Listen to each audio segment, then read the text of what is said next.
Bismillahirrahmanirrahim.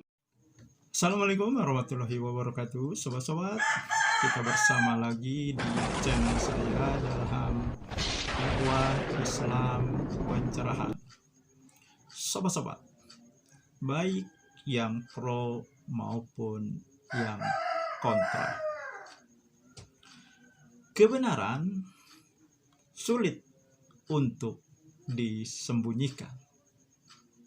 Kebohongan juga sulit untuk dipertahankan. Cepat atau lambat keduanya akan terkuak. Cepat atau lambat keduanya akan muncul. Nah, inilah yang terjadi, sobat-sobat, dengan NU di awal-awal, dengan sikapnya terhadap tahlilan, sobat-sobat. Keputusan muktamar, keputusan resmi organisasi, ya, sudah menetapkan bahwa tahlilan bid'ah yang tercela, sobat-sobat. Ingat, ini keputusan resmi, keputusan organisasi, bukan keputusan orang per orang. Tentu saja ini hasil dari musyawarah ketika muktamar tersebut, sobat-sobat. Saya duga seperti itu awalnya.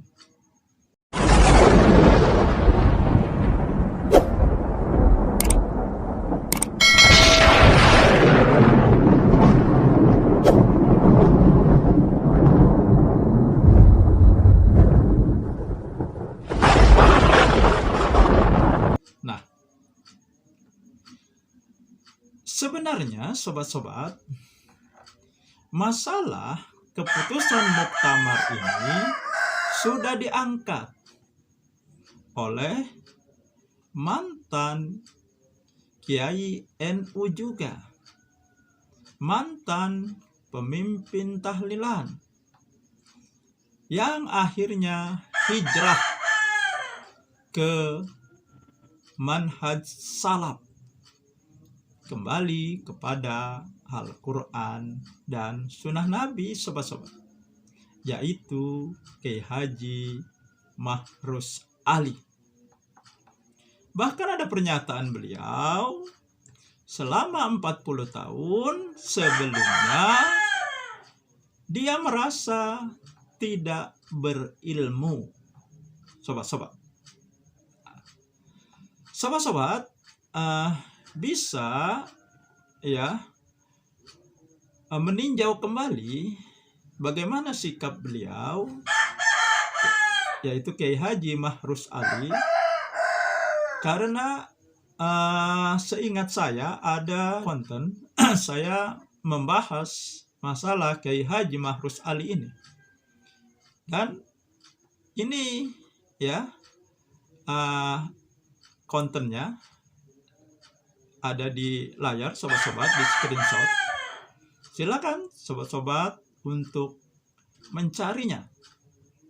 Nah, jadi sobat-sobat, yang pertama kali mengangkat ya masalah keputusan muktamar, bagaimana keputusan muktamar tahun 1926 adalah Kiai Haji Mahruz Ali. Nah, saya juga pernah mengangkatnya, sobat-sobat, ya. Nah, tetapi sobat-sobat, ya, tanggapan mereka itu tidak luar biasa. Tanggapan mereka biasa-biasa saja. Mereka masih bisa berkelit, masih bisa ngeles, dan ya dianggap kita beda pemahaman. Namun ketika ya Yang mengangkat ini justru orang-orang yang masih di dalam. Orang yang masih di dalam, bahkan yang sering menjadi khalifahnya, mengangkat masalah ini, ya, masalah keputusan muktamar ini.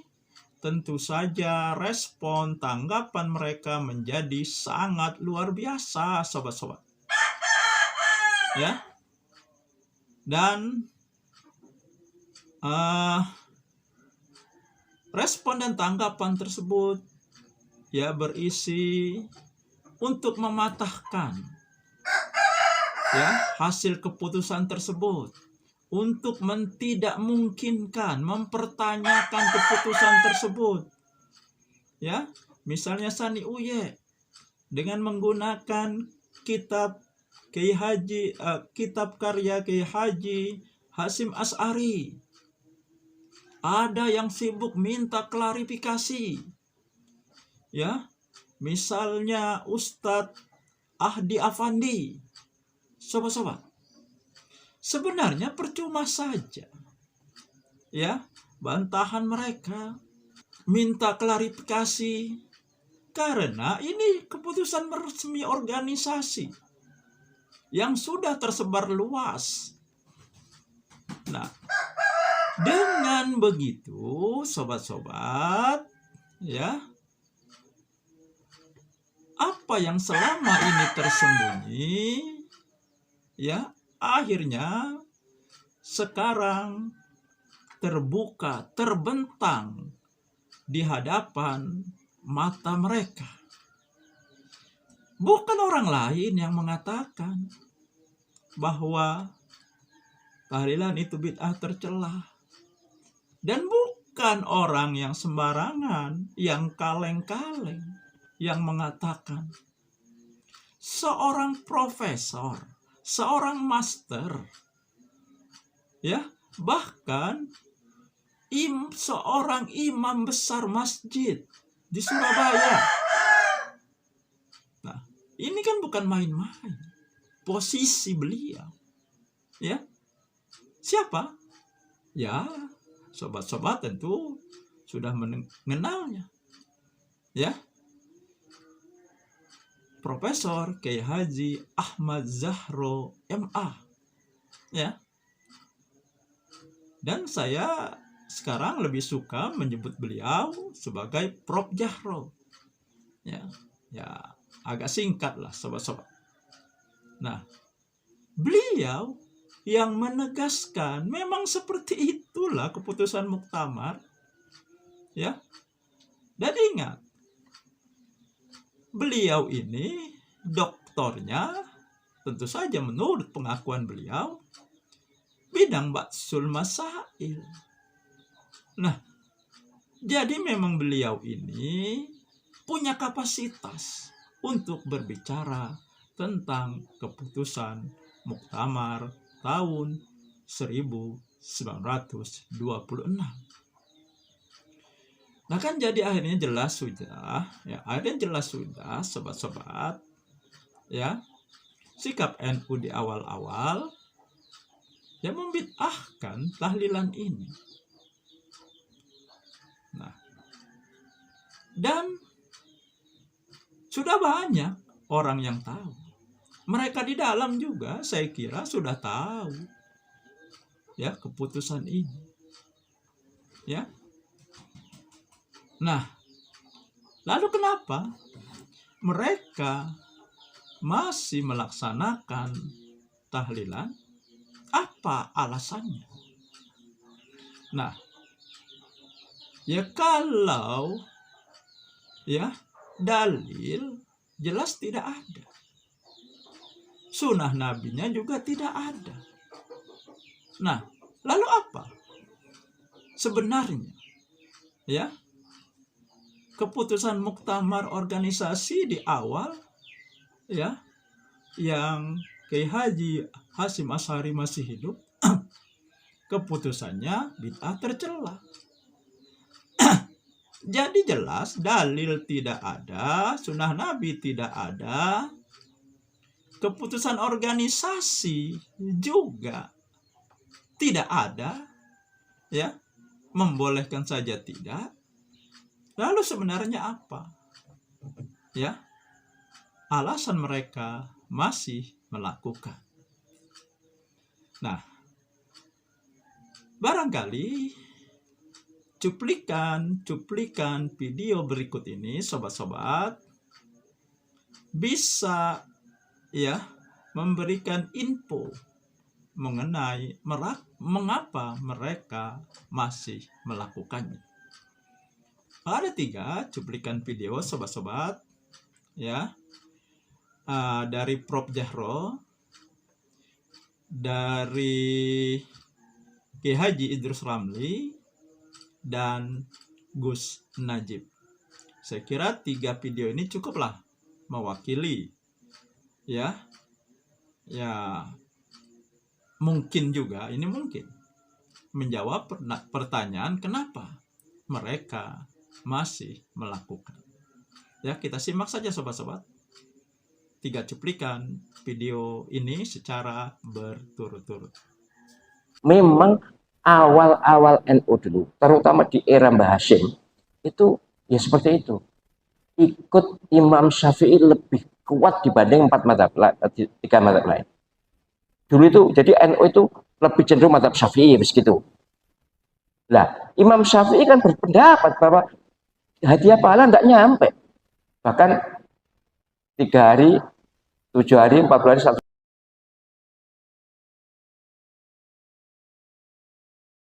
Kemudian melonggar, melihat pergaulan masyarakat, kemudian melonggar.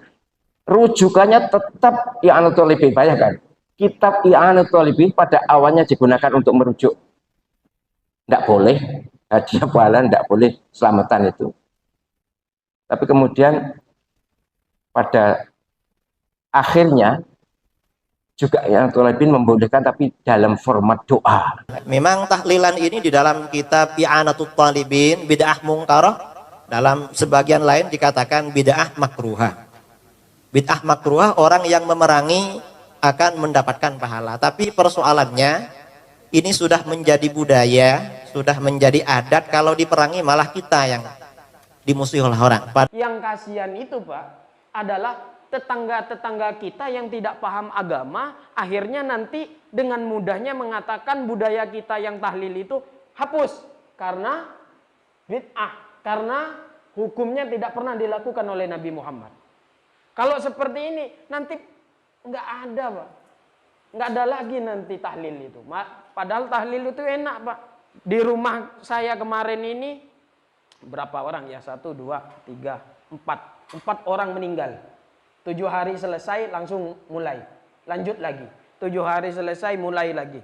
Sampai 4 Pak. Jadi kalau malam nggak usah masak. Nah, sobat-sobat. Jadi dari 3 cuplikan video tadi, ya sobat-sobat semua yang pro maupun yang kontra sudah ya menyimaknya, ya alasan mereka. Ya apakah karena ya apa yang disampaikan di ketiga cuplikan video tersebut mereka masih mengadakan? Ya silakan, saya tidak bisa memberi kesimpulan. Saya hanya membentangkan ya informasinya. Silakan sobat-sobat semuanya, baik yang pro maupun yang kontra, menilainya sendiri. Saya kira itulah sobat-sobat yang ingin saya sampaikan. Semoga ini menginspirasi dan mencerahkan. Nasru minallahi wa fatun qarib. Wassalamualaikum warahmatullahi wabarakatuh.